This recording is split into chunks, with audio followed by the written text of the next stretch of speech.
আল্লাহর ঘর দেখো, নবীর মোহাব্বতে দেখো, ওলামাকে দেখো, নবীর মোহাব্বতে দেখো, গরিবকে দেখো, নবীর মোহাব্বতে দেখো, পড়োশিকে দেখো, নবীর মোহাব্বতে দেখো, বাপ্পাকে দেখো, নবীর মোহাব্বতে দেখো, সন্তানকে দেখো, নবীর মোহাব্বতে দেখো, বিবিকে দেখো, নবীর মোহাব্বতে দেখো। আরে সারাটা জিন্দেগি ইসকে রাসূলের সাগরের প্রেমে যদি গোসল করতে পারো, সারাটা জীবন নবীর প্রেমে যদি কাটাতে পারো, কাল কিয়ামতের মাঠে মহা সংকটে রব্বে কায়নাতের দরবারে নবীর প্রেমের বদৌলতে জান্নাতের হকদার হয়ে যাবে। নারে তাকবীর, নারে রিসালাত।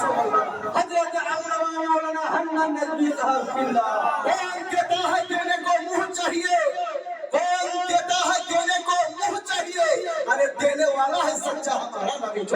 माशाअल्लाह। समय निकला আপনারা আমরা কার দিওয়ানা, নবীর দিওয়ানা।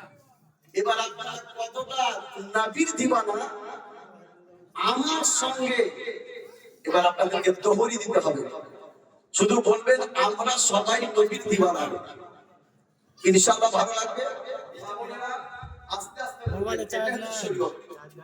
এই জন্য মেয়েদের আওয়াজ সীমিত হতে হবে, মেয়েদের আওয়াজ বুলন্দ হলে হবে না, মেয়েদের আওয়াজ একেবারে ছোট হতে হবে। ছোট বলুন সুবহানাল্লাহ। তো আপনারা সবাই পুরুষ মানুষ যতজন আছেন, আমার যুবক ভাইরা আছেন, আমার সুবহানাল্লাহ ওলামায়ে কেরাম, তিনারাও জোরে বলবেন, কোনো অসুবিধা নাই। শুধু আপনাদেরকে সেটিং এর জন্য এই নাতি নাতি আমি গুনগুনাবো, তারপরে ইনশাআল্লাহ যদি মৌকা মিলে তো বাতা দিয়েंगे। जरा बोलो सुभान अल्लाह। तो भैया ए भैया एक सामने ओके सामने না বললে একটু সামনে সরকার আর এসিতে বসে দিয়েছেন। আমি ভাবছি মানে গরম লাগবে, এসি আসছে বুঝলেন, তাদের মধ্যে ঠান্ডাও লাগছে। ঠিক আছে না? তো হাত